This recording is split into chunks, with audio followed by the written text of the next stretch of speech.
At least you get a notification that it's live.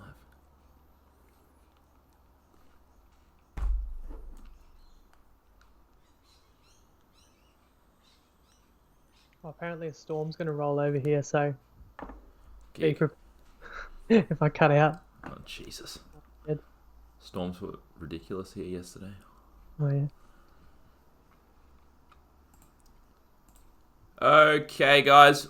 Welcome in to our first NFL pod of the season. I know it's week 6. It has been a little while, and we have been going through the NFL by ourselves and placing our own bets recently, but with NRL on, couldn't get into a full pod. Welcome to the Tripod, where we break down usually NRL game every week from a betting perspective. This week we'll be jumping into the NFL, and we'll be doing for the rest of the NFL season. 5 weeks in the books now, so we've got a fairly decent idea of what each of the teams do look like. So we'll have a bit of a better idea of the bets that we're going to give out and form and that kind of thing, and injuries and all that stuff. So we're going to do a deep dive through every single one of the games this week and give you our most selective best bets, all live on the pod Saturday morning. It's going to be 10 a.m. every Saturday morning moving forward from here. Jacob, how are you, mate? Excited to get into the NFL pods? Oh, 100%, mate. I'm very well. Just to clarify, you're saying 10 a.m. We're in Queensland. Daylight savings occurred, the changeover a few days ago. So it's 11 a.m. if you're south of the border, but you'll know that because it'll be 11 a.m. We'll be at this time every Saturday. Yes, and I'm decompressed from the NRL season. We are the best, and I say it openly because we can prove it, and it's all for everyone to see. There's no one better than us with the NRL. We give out our plays every week. You guys hopefully know the drill. With the NFL, we don't claim to be the best, but we've had a lot of success with it. We kind of dabbled maybe 3 or 4 years ago, and we had I think we got in NFL playoffs about 3 or 4 years ago where we had an undefeated picks in the playoffs. So, of course, yes, we wanted to keep it going. And we've made money every year. I mean, we've put our stats there. They're a lot more modest than our NRL stats. And there's a number of reasons for that. I mean, we're not handicapping it at the level that we can with the NRL. But, of course, the markets are a lot sharper. You're talking exponentially more money and more millions bet into all these markets because, the USA has a population of 200 or 300 million people. 70? This is the national sport there. There's so many more eyes on it, so many more people trying to break it down. It makes it harder to profit, but we have still profited. People will recall we hit that 120-1 multi last year. And even if you can't profit at the same degree that we have with NRL, I mean, it's still take our picks for what it's worth. If we're still finding edge with a lot of the same principles that we apply to the NRL. And even if you're, more like treading water, even if you're winning, let's say like last season, our best bet's only won 53%, which is just above break even. It's not the worst thing in the world to throw 50 here, 50 there, and break even over the course of a year because you're getting excitement out of games you wouldn't have otherwise. It allows you to kind of cherry pick some promos or put a little bit of money on multis and not get in trouble with the bookie that you're only playing promos because you're still turning over other bets. So I know everybody wants to get paid and to, smash it every week. I guess I'm just telling people to temper their expectations for NFL, but we still will do our very best. These bets count towards our all-time best bet record, just like any NRL bet would. Oh, definitely. And I know you say 53% is modest, and sure it is for our standards, I guess, but you've got to remember as well, we cashed 100-1 multi in the NFL last year, and that certainly boosts up any average punter's profits for the year. So I'd say, whatever sport we are doing, if you follow us all the way through, we haven't lost, a season on any sport. We've been doing this for 5 years, so I've probably just jinxed us now.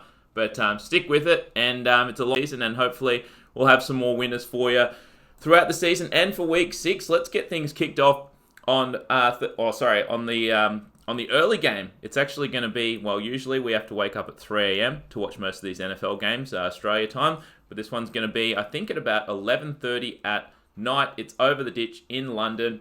The Panthers are minus 2.5 point favourites against the Buccaneers. 47 points is the total here. I'll kick things off. These teams have played already this season. In week 2, the Panthers got beaten in the very last seconds. CMC, Christian McCaffrey, had a run for the line, dives out, reaches out, can't quite get there, and the Bucs scrape victory over the Panthers in week 2. It's quite rare to have teams have a rematch already in week 6, but that's what we have here. So you do immediately look towards the team that lost the original meeting for a bit of recent revenge. But in this one, look, the Panthers do have obviously some things going for them here. The Bucs statistically are the number 1 rush defense in the league at the moment, which you couldn't have said last year. And what do the Panthers like to do? They do like to run the ball, especially without Cam Newton. So the Bucs, advantage to the Bucs there. But then you look at it from the flip side. The Panthers are very, very good against the pass. They're top 5 in the league, but they can't stop the run. But the Bucs love to pass the ball, so that doesn't really bode well for them either there. So all in all, should be a very, very good game over there if you're going to stay up for it. But no play on the game from us for now. Yeah, look at it simply. As you say, it's in London, neutral venue, so who's the better team? And I do think Carolina's the better team. I think they've got an elite defense, I think led by Kuechly. I like that squad. Obviously, they've got their backup QB, Kyle Allen, but Cam Newton was so banged up earlier this year. He's playing better than what Cam Newton was. Other things that in the Carolina favor is the revenge factor that they got beat as a home favorite. And also, they played at home last week. Tampa Bay's been on the road for a couple of weeks. So there's a slight disadvantage there with the amount of preparation that you get and the fatigue that comes with travel. In fact, the Bucs, I think, are on the road the next 2 games as well. So it's a murderer's row for them. Maybe that will bite them later. I kind of like the Buccaneers, though, as a side, and offered a bad loss last week. I think they rebounded like Arians, and that's just keeping me off the game because I think the line is close to a reasonable number here. Yeah, definitely. We didn't mention Cam McCaffrey has had that back injury, but full participant in practice. You will be happy about that, Jacob, in carrying your fantasy team to Christian victory McCaffrey. This year. Yes, Christian Get it right, mate. He's yes. only the fucking best player in the league. He's not a quarterback. You said Cam Newton. I'm getting confused already. Next up, we got the Bengals plus 10.5 points at the Baltimore Ravens. 48 points is the total. Initially, you look at this line and you think 10.5 points is a shitload of points, and it is in the NFL. We'll go through key numbers, and maybe I'll even post some videos that I did last week in regards to key numbers in the NFL and some basic handicapping for the NFL here. But this Bengals side is just fucking terrible. And they lost again last week against the Cardinals, came back late, couldn't get the victory there. So they are winless. They're 0-5, aren't they, Jacob, this year? Yeah. So the Bengals have been an absolute disappointment. The Ravens, on the other hand, started the season, all guns blazing. Lamar Jackson just throwing like mad touchdowns everywhere. But they've kind of, not that he's regressed since then, but the schedule has gotten slightly harder. And now in this one, he's going to be missing his best wide receiver in Hollywood Brown. So, look, even though the Ravens, I have no doubt that they will win this game. Will they cover the 10.5? It's probably borderline for me. So, look, the line seems about fair.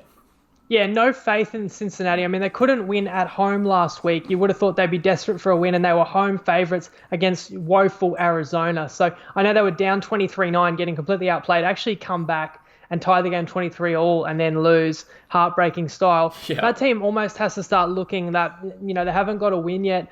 Are they looking with one eye on the number 1 pick? They've got a new coach, and they nearly beat Seattle. They should have beat them in week 1. They played the Bills very close. So those are good sides, but they've gotten a little bit more injured since then too. Baltimore, one thing I'll say from betting perspective, they've become synonymous with a great defense that has been their hallmark for many years. This year, their defense probably as bad as I've ever seen it. Yep. I know that Harbaugh is still a good coach and he'll want to improve that, but actually they've been leaning on the offense a bit more this year. But after getting quite a few points put on them the last few weeks, this might be a team where they take their frustrations out. So we don't feel confident enough to take the double digits with Cincy, but we very rarely lay it. Baltimore's a little bit weak in the secondary, and whether Andy Dalton, the Red Rifle, can exploit that, I'm skeptical, but I don't feel strongly enough either way for a best bet. Yep, fair enough. And then the game of the round is the Texans plus 4 points at the Kansas City Chiefs. 55 points is the total. What a game this will be. I mean, both very high-flying offenses. The Texans put up 53 points against the shitty Atlanta Falcons secondary last week, and obviously we know what the Chiefs can do. But this Chiefs team is not exactly the same Chiefs team that we're used to. Pat Mahomes got rolled over on his ankle not once but twice in last week's game. He did finish the game, but you could tell that, once he rolled his ankle a little bit there, he was a little bit hobbled. And, he is a master of, once that offensive line breaks down, escaping the pocket and using his feet. So he's going to be a little bit hampered Then you look at their wide receivers. We're used to seeing Tyreek Hill just streaking away. He is probably not going to be playing in this one. Obviously, he's been missing since the start of the season. They're hoping to have him back for this one, but honestly, I don't think he's going to be ready to go. And then the second best wide receiver, Sammy Watkins, is out for this game. So this is not a full-strength Chiefs outfit. On the Texans side, they've been playing decent this year. Pretty up and down. Obviously, Deshaun Watson throws for 5 touchdown passes last week, but he's had 2 out of 5 games this year where he's thrown for 0 touchdown passes. So a very up and down Texans side here. But I still think that this Texans team is at full strength. I guess they can see what the Colts did against the Chiefs last week, where they just basically ran it down their throats for the entire second half, and there was nothing that the Chiefs could do about it. I don't think the Texans are going to be able to do that against the Chiefs this week, just because the way their team is set up. They don't have the O-line the Colts have. They don't have the running back that the Colts have. But even so, I think that Deshaun Watson is playing as good as he ever has. He's going to be able to find some holes in that secondary. So, look, all in all, I think this is going to be a lower scoring game than people think with the injuries to the Chiefs side. And I do think that, you could argue that the Texans, maybe with all those injuries, are as good, if not slightly better, than this Chiefs outfit. Yeah, there's a reason why this is the game of the round. This is the one you want to watch. I mean, you got 2 superstar QBs, and I think they're both drafted 2 years ago. It's funny because that's a draft where Chicago traded some picks to get up to, I think, number 2 and take Mitch Trubisky in a draft where Deshaun Watson and Pat Mahomes then went later on. You'd like that pick back. And if you don't know who Pat Mahomes is, I mean, there could be some people watching who are just NRL fans and they're interested in the NFL. I just want to, the best way I could describe him, remember how everyone had a boner for Kalen Ponga this year in the NRL? Like, he's one of those guys that he's got 100% approval rating. Nobody dislikes Kalen Ponga. Like, he's superstar, young, he's cool as, the underside of a pillow. Like, everyone loves to watch him play, and he's just phenomenal. Well, Pat Mahomes is that on steroids. Pat Mahomes is the most exciting player. He's only in his second season, or he started one game the year before. Yeah. His first full season, he wins the most valuable player. Yeah, MVP last year. And I've heard people say he may be the greatest quarterback ever, and they don't get laughed at when they say that. That's how crazy it is. That's the level he plays. So you want to watch him. But our first NFL best better this year is his team to score less than 31 points, right? What do we get? 30 and a half 30 points. And a half. And the reason is to the max. Yeah, he's hampered with his ankle injury. You said he's missing his best weapons. And also we think that Houston can extend some drives, and Houston can look to keep a lot of the football on their side and dominate time of possession potentially. What Houston did last week so well, and their recipe to win, is not the running game, but it's protecting Deshaun Watson. They traded away too much, to be honest, earlier this year to strengthen their O-line. Last week, Watson didn't get sacked, and they put up 50 points. I don't know if they'll score that many this week, but the Chiefs do have some injuries on defense, so I think the Texans will be very competitive in this one. And if they can, obviously possess the ball, even though the Chiefs, it was the first time in Pat Mahomes' career he didn't score 25 or more. They only scored, I think, 13 points last week. So it might seem square that we're going to take them under again, but there's reasons for that. We think that it can be a good, entertaining game, but the Chiefs maybe not quite into the 30s. Yeah, and before I get to our first couple of best bets of the year, Jacob, we do have, I know you can't see the comments, we do have comments flowing through. Jeremy, welcome. Alex, welcome. And Neddy is joining us as well. He says Billy O'Brien won't be smart enough to run it like the Colts last week. And Jacob, I know, hates Bill O'Brien as well. Our first 2 best bets for the NFL season are going to be the Chiefs under 30.5 points. That one is $1.80 on Bet365. And we're also going to take the Texans plus 3.5 points in the first half. That one is $1.84 on BetEasy. Maybe Bill O'Brien in the Wildcat and get fucking JJ Watt taking some runs. Let's do it. Some people might remember that he has done that in important games. Yes. Fucking Muppet. Remember that. Got tackled straight away.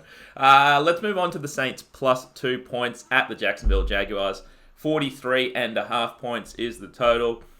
Well, everyone thought that as soon as Drew Brees went down that this Saints team was going to struggle, but they've won, 3 on the trot now, and Teddy Bridgewater had his best game of, his season and probably his life last week. 4 touchdown passes. But look, that's the best that he's ever going to play. Really, he's a game manager in there, but he is surrounded by weapons. You've got Michael Thomas, one of the best receivers in the league. You've got Alvin Kamara there, but the Saints, they've got to worry a little bit here because Alvin Kamara is not fully healthy. He's questionable coming into this one. Obviously, absolute stud running back. So I think the Saints are coming into this one a little bit overrated with Teddy Bridgewater off that 4-touchdown pass game. On the flip side, with the Jags, you obviously have Gardner Minshew. Nick Foles goes down. A bloke called Gardner Minshew, for you guys that do not watch the NFL, comes in to quarterback this Jacksonville Jaguars team. And he is just, a strange fella. Has the mustache, Max Chiller. And he's actually been playing good football. He's got a couple of weapons there. Obviously Dede Westbrook is a good receiver, but who's really, come into his own is DJ Chark.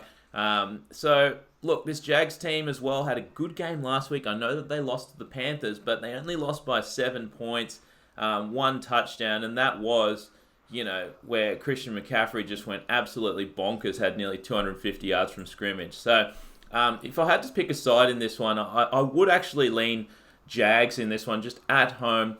I know that they're favourites, but getting under that key number of 3. But you'd lean the other way slightly, Jacob. Yeah, and this is a basic statement we've said many times. It's similar to the NRL in that, as a rule of thumb, home field advantage is worth about 3 points. And the Jaguars historically don't have a strong home field advantage, so it may not even be worth the full 3. But that is why the Jags are favourites in this game, essentially. Like the Saints, most people would have to agree, even with Bridgewater under centre, are the better team. But on the road here, it is a tough ask. The Jags are a team I just don't really want to bet on. They've had a bit of turmoil. You go back a couple of years, they should have made the Super Bowl. They had the Pats beaten at Foxborough. They had a 10-point lead. They got conservative. Some breaks didn't go their way. And now it's like, everyone's had the Pats beaten and lost. Yes, this year could be a year where it unravels. Like their best player, Jalen Ramsey, wants out. I don't even think he's playing in this one. He's kind of saying he's hurt, but really it's just a protest. And Minshew has led them on a couple of comeback wins, but I don't know if that's necessarily repeatable. The Saints' secret about them is their defense is actually really elite, and that's allowed them to win these games without Breeze there. So I give the Saints a real chance. If they were getting a field goal, 3 or 3.5, I'd be on them. But at the current line, it's enough for me to kind of pass the game. Yeah, definitely. And like you said earlier in the pod, we are going to try and be a little bit more selective with NFL than we would be with the NRL. Let's move on to another, what should be a pretty entertaining game.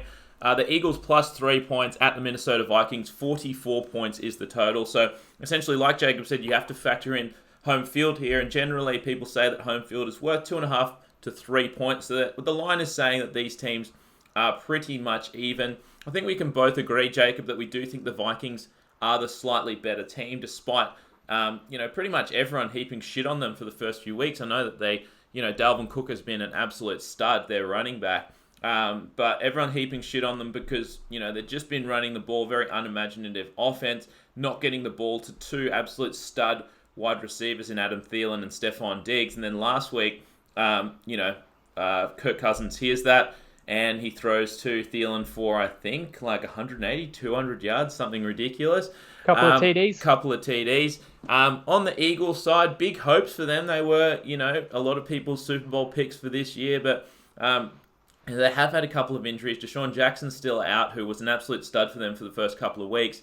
And that Eagles secondary is just getting lit up week after week. So, look, we know that this Eagles run defense is one of the best in the league, so they should be able to stop Dalvin Cook. The issue here is that the Eagles cannot stop the pass. And if Kirk Cousins decides to actually air it out, like he did last week to Thielen and Diggs, I don't think the Eagles are going to be able to stop them. So at the -3, I think that the Vikings are the side here. Yeah, I agree. The Vikings are the better team with injuries factored in. You mentioned a wide receiver and secondary, and the Vikings should be able to win this game. And really, it's just one game the Vikings played that drew the majority of the criticism, and it was when they played the Bears. And hey, the Bears have got a pretty fearsome defense, and it was at Soldier Field. And the Vikings' offense was miserable. They were completely horrendous and anemic. And Kirk Cousins was horrible in that game, and he got a lot of criticism. But they put 28 on the Giants last week, so that may kind of lift the confidence. There was a bit of, some disgruntled wide receivers saying we're not getting the ball anymore because they changed offensive coordinators, then maybe they righted those wrongs. As you say, the key to this game is throwing the ball successfully. And so you've got to trust Kirk Cousins a little bit in this one. But overall, I think he has the ability to do that and to win this game. And so at -3, it's a fair number to lay, like the Vikings in this one.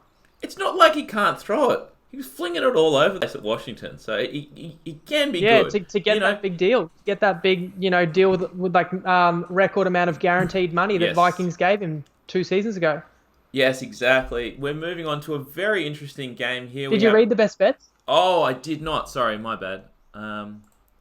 Sorry. One best bet on the game. You can see there on the screen we're taking the Vikings laying 3 points.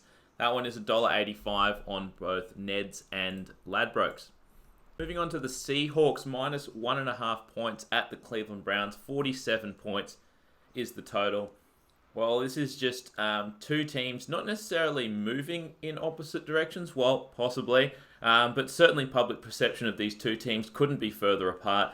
The Seahawks are on a roll. Russell Wilson is, now right back in the MVP conversation. He's the most touchdowns of any quarterback this year, 12. And that's a lot for a team that loves to run the ball more than any other team. And they do. They run the ball over half the time, 52 and a bit % of the time. It is a higher rate than any other team in the NFL. And finally, their running back, Chris Carson, has solved his fumbling worries, hasn't fumbled in the last couple of games.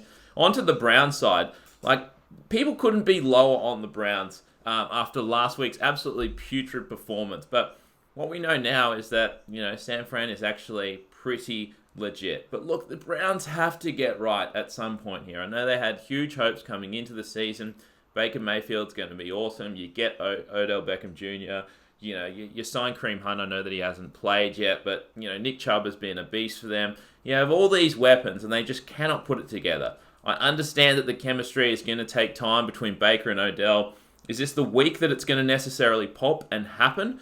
No, but I think that the chemistry will improve throughout the season. He does need to get some help from the offensive line there because he is, he's trying to scramble and the line is just fucking collapsing in front of him and he doesn't have any time to throw. So they're going to have to improve there. But look, just from a public perception sort of outlook here, I have to take the Browns. This is a max motivation, kitchen sink, must-win game. I know that the Seahawks have the extra rest, but I think that Seahawks got a little bit lucky winning that one with the missed field goal on the Thursday night. So look, maybe if the Rams make that field goal, then this line is pick 'em rather than Seahawks favored. So just on that fact, those facts alone, I think that the Browns being dogs here is the value side.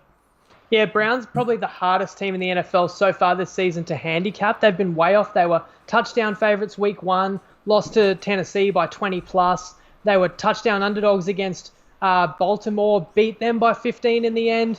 Obviously, last week, 3.5 or 4-point underdogs, but they lost the game by like 27 against San Fran.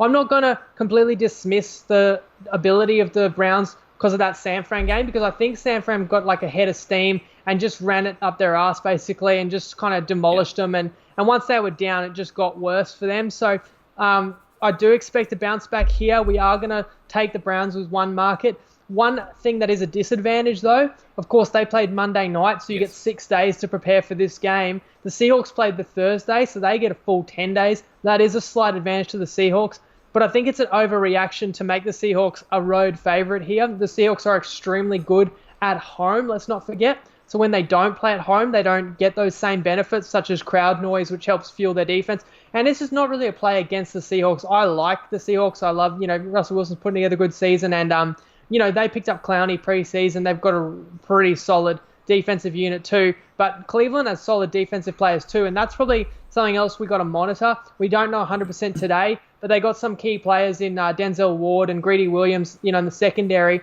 that haven't been playing the last few weeks. They've both been limited at practice. If they can bolster their secondary, then I think that can lead them to victory this week. Yeah, definitely. We've taken one best bet, as you said, Jacob. We're going to take the Browns plus 0.5 point in the first half. That one is $1.81 on Sportsbet.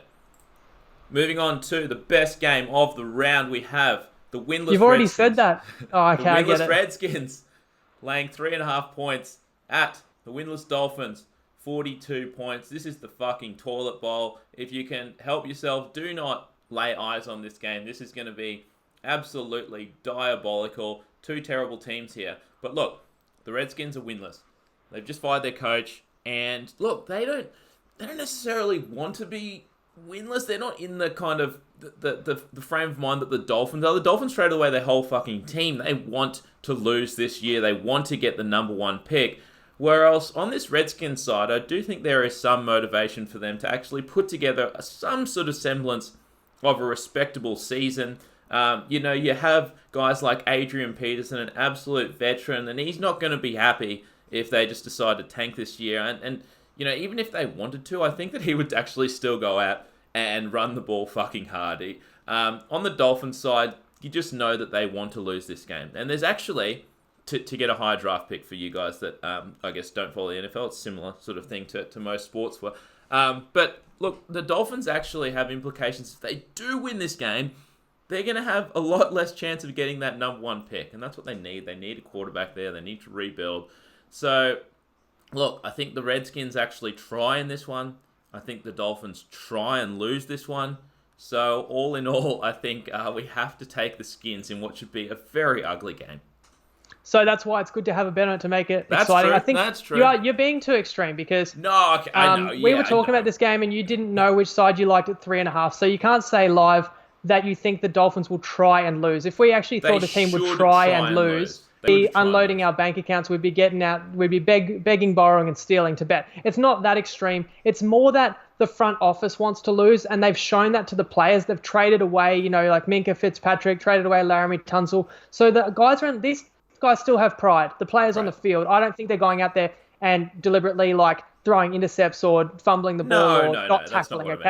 So the players want to play, but they know deep down that not even the organization is backing them. At least the Redskins, are competing a little bit harder. So although these teams are both absolutely shit, it's funny we start our pods in week 6 of the NFL. There's 3 teams that still haven't won yet. So we still have winless teams here.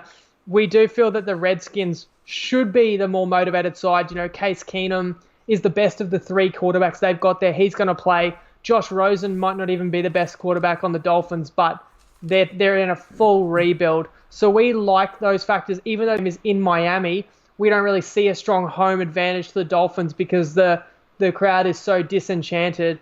And I'm not going to be shocked if the Dolphins win because they've copped a lot of criticism, and everyone who plays in the NFL is still a good athlete and a good player, and they do think they'll try. But there's enough factors there that I feel more confident that the Redskins can win this game. So we've been able to lay a flat 3, which is a very key number in the NFL. Yeah, definitely. And we haven't been able to find a 3, so we've made ourselves a mechanical Redskins minus 3 points. It's going to end up being $1.83. The way we're going to do it is 58% of our stake on the Skins minus 2.5 points. That one is $1.72 in the Bet Easy Pick Your Own Line section. And our remaining 42% of our stake on the Redskins minus 3.5 points. That one is $1.98 just in the Bet Easy regular line section. Next up, we have the Falcons laying 2.5 points at the Arizona Cardinals. 51.5 points is the total. I don't know about you, Jacob, but the Falcons have probably been one of the more, disappointing teams of the season. They're sitting 1-4 through the first 5 weeks. And they've got some great players. There's a lot of talent. Obviously, we know they made the Super Bowl a couple of years ago, but they just have not been able to put it together. They've been able to score points, but the Falcons' defense has just been one of the bottom 5 in the league this year. They just leak points like no other. And you look at that total there, 51.5 points, it does seem high. And the reason it's high is that the Falcons' D is horrendous. They let in 53 points last week. Their offense is good. They can put up points in a hurry. And as we know, the Cardinals play at one of the fastest pace in the league. So we're going to have a lot of plays, a lot of points in this one, most likely. In terms of a side, I don't want to go against the Falcons. I do think that this is a kitchen sink game for them after, getting pretty much shown up last week by Houston, getting embarrassed, and now they're 1-4. If they want any chance in this season, and if they still believe that they can contend, they have to win this game. But by the same token, I don't really want to go against the Cardinals after chalking up their first win of the season after losing 4 on the trot. So there's reasons to like both sides in this one, and that's why we've stayed away. Yeah, actually, Arizona, if you remember, had a draw or a tie in week 1. Yeah, but that was their first win. So both teams only have 1 win. Atlanta's only win, they need a late touchdown, where Julio Jones breaks a 60-meter run off a 1-yard pass to get them to win, and then Philly drops a touchdown going the other way. And that's Atlanta's only win this year. You mentioned they made the Super Bowl. It's funny. What was that? That was the 2016 season, I think, the Super Bowl that was played in 2017, February, right? 3 years ago. And they were historically great on offense, and they were up 28-3, if you didn't know. We had them plus 3.5, but they've never recovered. They have never recovered from that. It's been the longest Super Bowl hangover of all time. But it's also like the defense got expensive with some of the players they had to pay as a result of that. The funny thing is the offense has remained pretty intact. Like they've got most of the same personnel that was on that historically great team, but they lost Shanahan, the offensive coordinator. They've struggled. They're still a decent offense, but haven't reached anywhere near those heights either. They're not really a team I want to back. You said like their season's on the line here, but in a way, their season's kind of already gone. That's what I'm questioning, how confident this team is, because they're in a bit of dismay. But I'm not betting on the Cardinals. New coach, Kingsbury, I don't have a lot of faith how great he is. Kyler Murray is a very talented kid, and I've noticed them running the ball with him a bit more, and that does unlock a few more things on offense. But he's still a rookie, he's still small, and still has limitations. On defense, I've got no faith in the Arizona Cardinals either. So, yeah, if I had to play a side, I'm playing Atlanta. We were looking to see if we could find any good value plays on Atlanta or Atlanta over. We couldn't quite find enough. And as you mentioned before, in the NRL, if we're borderline on a play, we'll probably take it because we think it might not win 60% of the time, but it might still make money long term, and we'd rather not dog the boys and give an extra play. In the NFL, you mentioned being selective, so this is where we're selective. We say if we're borderline, we'll pass it because it's probably not winning, 58% of the time, which we want to be sharing as a caliber of best bet. Indeed, and if you guys are desperate and do want to have a play on this game, the play that we were thinking about taking was the Falcons to score over 26.5 points. Next up, what should be an absolutely cracking game, the undefeated San Francisco 49ers plus 3 points at the Rams. 50.5 points is the total. This should be an absolute cracker. The 49ers have come out of nowhere to be one of the better teams in the NFL this year. They are just running the ball down everyone's throats and no one can stop them. Jimmy G hasn't actually been fantastic for them this year. I don't know what you think, Jacob, but he hasn't been great. Their run game has been getting them through, and their defense has been excellent. I was just reading today that in terms of DVOA, they have a historically good defense through the first 4 weeks. I know it is only a 4-week schedule, kind of a smallish sample size, but certainly an improvement on last year. Because they've had a bye. Yes, correct. But certainly an improvement on last year. Whereas the Rams, they've been looking shaky lately. Jared Goff has not been looking himself, certainly not how he looked last year, that's for sure. They have had, a couple of injuries to wide receivers, and obviously Gurley has not looked the same that he did last year either. He's probably not going to play in this one. He's got the doubtful designation for the Rams. So you said something interesting to me earlier, Jacob, because the line is +3. This is essentially saying that both these teams are even, and you said this is a pretty easy, not an easy handicap, but it's an easy question. Which team do I think is better? And I said the 49ers, and you're right. Your initial thought is just to say the LA Rams, because you know what they've done the last couple of years. They have been an epic team. The 49ers were woeful last year with a lot of injuries. But at the end of the day, you look at these two teams, the body of work, what they've done this year, and I can honestly say I think that at this point in time in the season, the 49ers are the better team. That's right. It comes down to, all right, so as we said, home field's worth 3. The Rams are at home, favored by 3. So who's better? And some people are going to argue each side. If you argue the Rams, you're going to say they made the Super Bowl. They won the division the year before. Their body of work the last 2 years, the coaching of McVay, the talent that they've got, they're clearly better than San Francisco. if you're going to say the 49ers are better, you're going to point completely to this season. You're going to look at a body of work of 4 games and say they've been dominant. As you mentioned, the defense is leading the way, but even yards per play, I think second in the league. And if it wasn't for a Dallas meaningless kind of garbage time comeback, they'd be top of the league in that as well. Rams 17th this season on this season's performance. So it's a classic case of, do you trust what you've seen more recently, or do you trust the larger sample size? And even we're a little bit split, right. But just with a couple of the injuries on the Rams side of the field as well, offensive line, Gurley, wide receivers, it's enough for us to take what we've found in a very key half-point advantage on the 49ers. I should mention it's the same phenomenon we had in an earlier game. We do have 49ers off a short week in 6 days versus Rams off a loss and off a 10-day prep. Absolutely advantages the Rams, but where there's a disadvantage is they don't actually have a strong home field advantage. I expect this stadium to be full of 49er fans too. We're going to trust Jimmy G. As you say, he's just not to make mistakes. He hasn't shown his best, but they've got some fierce running backs on this team. And we'll roll with the 49ers. Let's play the hot hand here, getting a very key hook.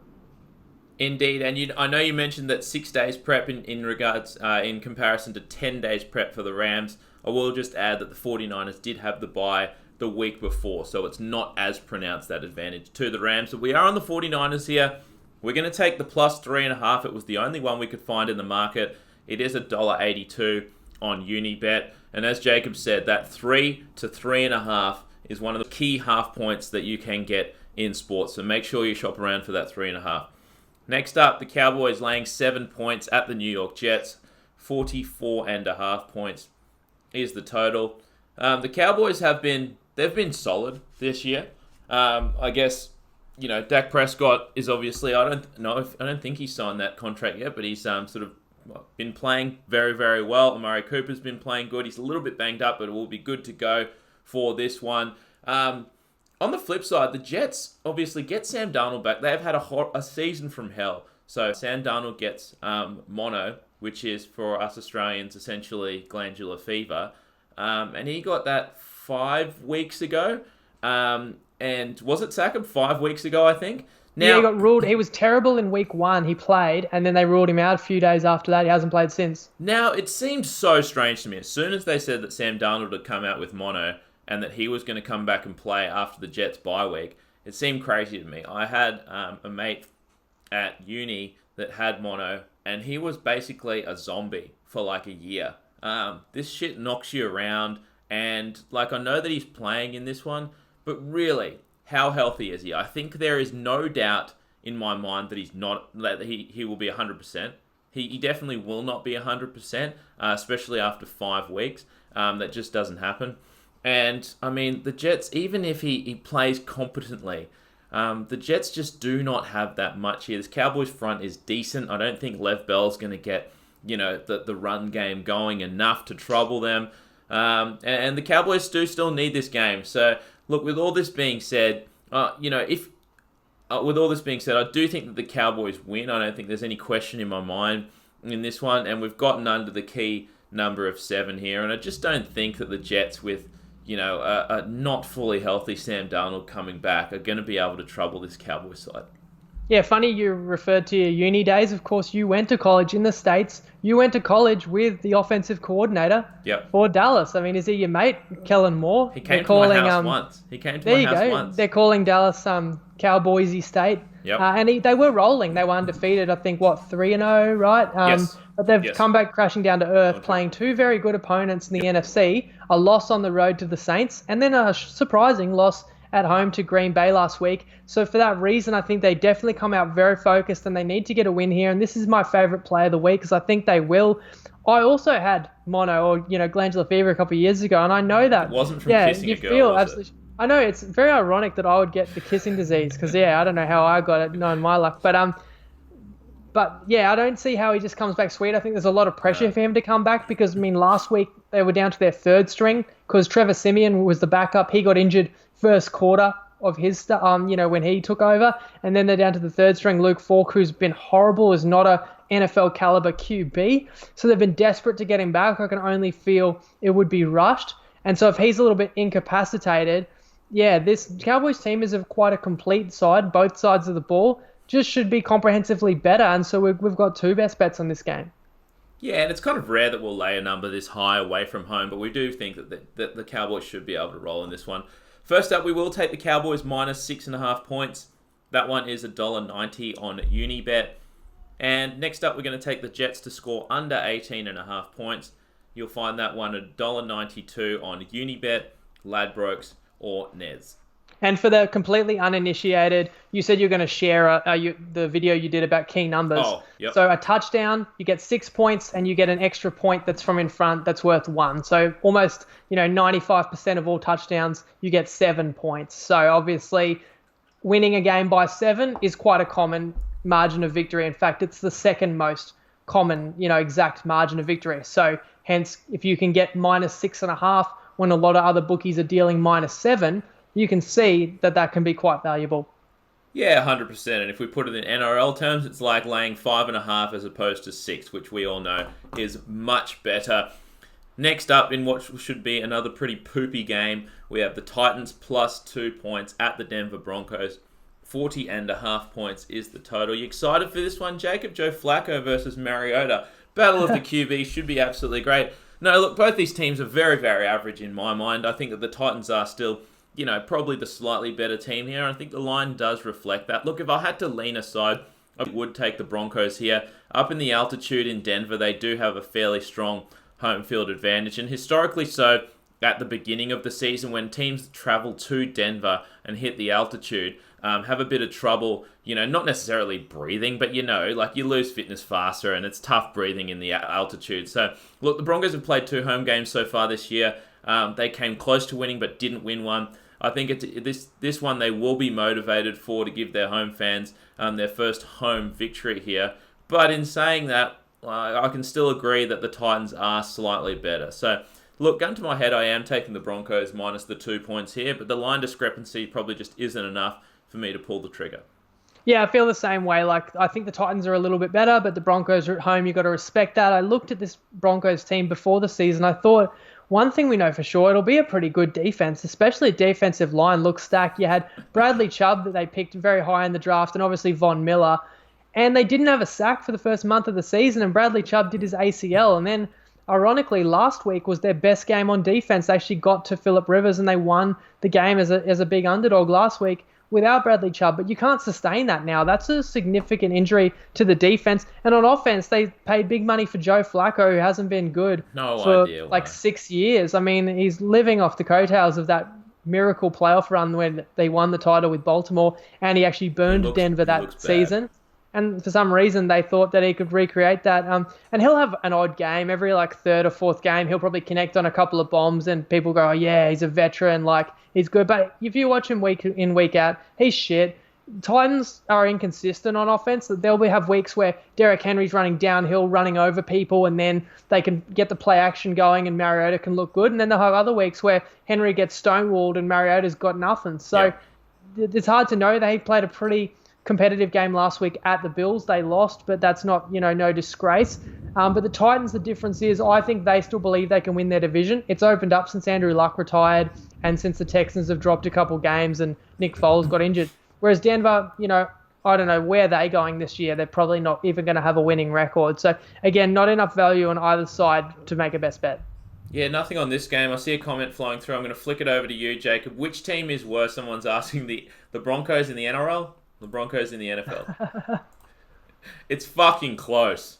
It is close. Yeah, they both got big issues on offense. Let's say that. Next up, let's move to the Steelers plus 6.5 points at the LA Chargers. 41.5 points is the total. Well, if you looked at this season from the very beginning and you thought that the Steelers would be 6.5 point dogs to the Chargers, that would just be fucking laughable. But obviously, Big Ben out, their quarterback. Then you lose Mason Rudolph, so you're down to your third string QB here. The Steelers are. So they are absolutely banged up, and they're really struggling here. But the Chargers are struggling as well. Obviously, lose to Denver last week, which was a big surprise at home.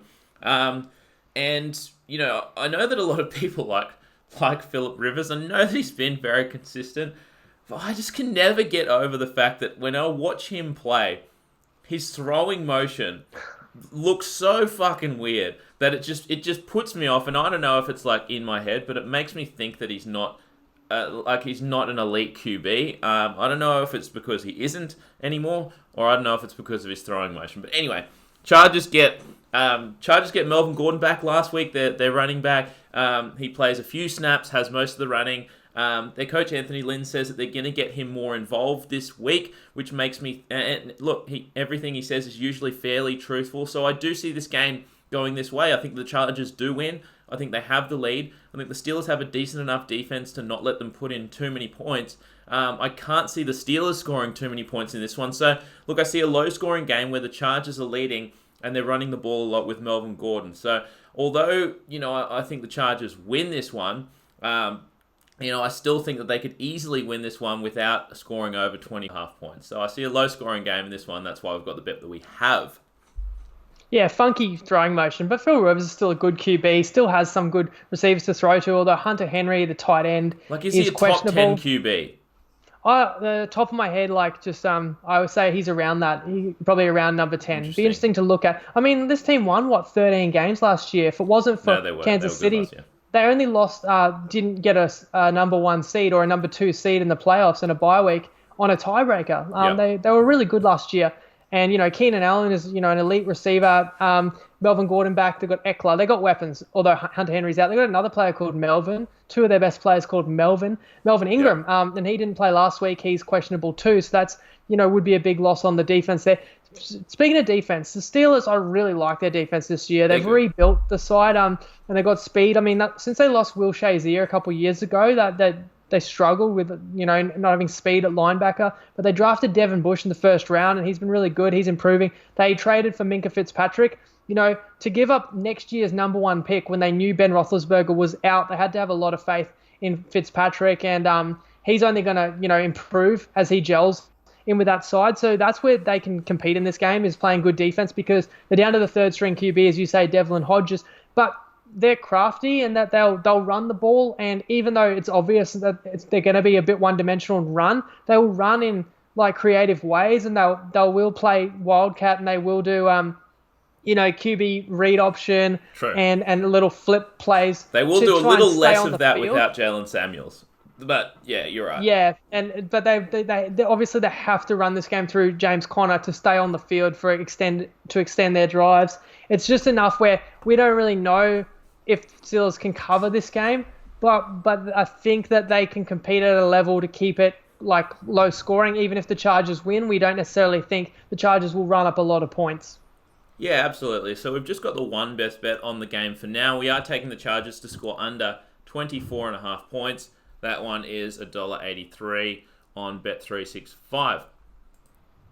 And we actually get a great Monday night game. The Lions plus 3.5 points at the Green Bay Packers. 46 points is the total. Really interesting kind of interdivisional game here. The Lions are what? Are the Lions 4-1 at this point, Jacob? I can't even remember. No, they've got to be 3-2. They lost the Chiefs game. Oh, they had that draw. Right. So they 2... Maybe they're 3-1-1 maybe. 2-1-1. Well, they would have. I don't think they've had the bye, have they? They're off the bye. Oh, they're off the bye. You're right. 2-1-1. 2-1-1 Lions take on the 4-1 Packers. This is going to be a really interesting one. Obviously, we know that the Packers have been kind of a different team. We're used to the Packers kind of with Aaron Rodgers flinging it around all over the place, scoring a bunch of points, and the defense letting in a bunch of points, and the Packers getting into a bunch of shootouts. But has not been that way this year. They've really rebuilt the defense, and the defense has been one of the best in the NFL this year. I mean, they've been winning games 10-3, stuff like that, which you're just not used to seeing. And, they've finally got the one game that they lost was against the Eagles there, and they had chances to win or I think tie that one late. They had 2 drives that went down to first and goal, and they did not run Aaron Jones once, I think, at the line. Aaron Rodgers threw it every single time. They didn't score. And I reckon they must have said something to themselves. Look, we have to run this guy more. He is legit running back. And what happens the week after? He goes off for 3-4 touchdowns and absolutely smokes. So I think the Packers you got to think of them as a different team this year. They like to run the ball. They have a solid defense. On the flip side, the Lions they've been decent this year. They've been probably better than people thought they would be. Matt Stafford has been playing pretty good. Kerryon Johnson's been a serviceable, probably above average running back for them. But in saying that, the Packers have a very strong home field advantage. Historically, it's one of the bigger home field advantages in the NFL, along with the Pats, along with the Seahawks. So this line is actually telling us that the Lions are probably the slightly better team than the Packers, and even without Devontae Adams, which we think that the Packers will be without. He didn't practice yesterday again. But they were able to move the ball last week without it. Yeah, so that's right. The Packers have only lost one game this year, and it was a close one, and it was a game where Philly threw the kitchen sink at them. Philly had to have that one. They've got a new coach. I like Matt LaFleur. I think that the offense looks a little more creative this year. And yeah, the home field advantage is underrated. Like Aaron Rodgers doesn't even have a winning record on the road for a guy who a lot of people consider to be the best quarterback of the last decade, and playing on some good teams. They won the Super Bowl one year and they made a couple runs, but they're actually a real competitor again, a contender this year. That, as you say, the defense is probably as good as it's been for a number of years. Yeah. The Lions, I guess the jury's out. And the Lions, you've got to give them respect, but it's like the draw against Arizona.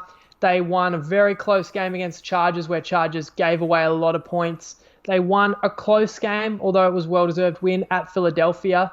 And they lost a very close game to Kansas City that they could have won. So it's like they could be, undefeated, or they could be winless. Right. And they're coming off the bye. But ultimately, it's a simple handicap that I do think Lambeau Field's worth 3.5 to 4 points. And I do think that the Green Bay Packers, even without Devonta Adams, are the better team. So I'm going to, the power ratings would tell me I've got to lay 3.5 with the Packers, simple as that. And that's what we are doing. The last best bet of the round will be the Packers minus 3.5 points at $1.90 on Bet365. And that's going to do it, guys.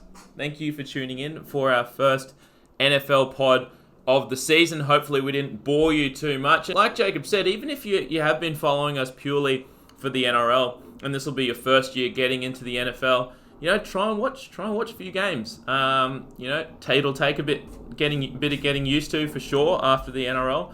But, there's always going to be games to bet on. We're going to give you the bets that are most likely going to win you money this year, and it's certainly going to be one of those sports that I think you can get yourself into if you've been an NRL fan. So, anything you wanted to add, Jacob, before we get out of here on a Saturday? The races will be starting soon, so I'm sure people are trying to get to that.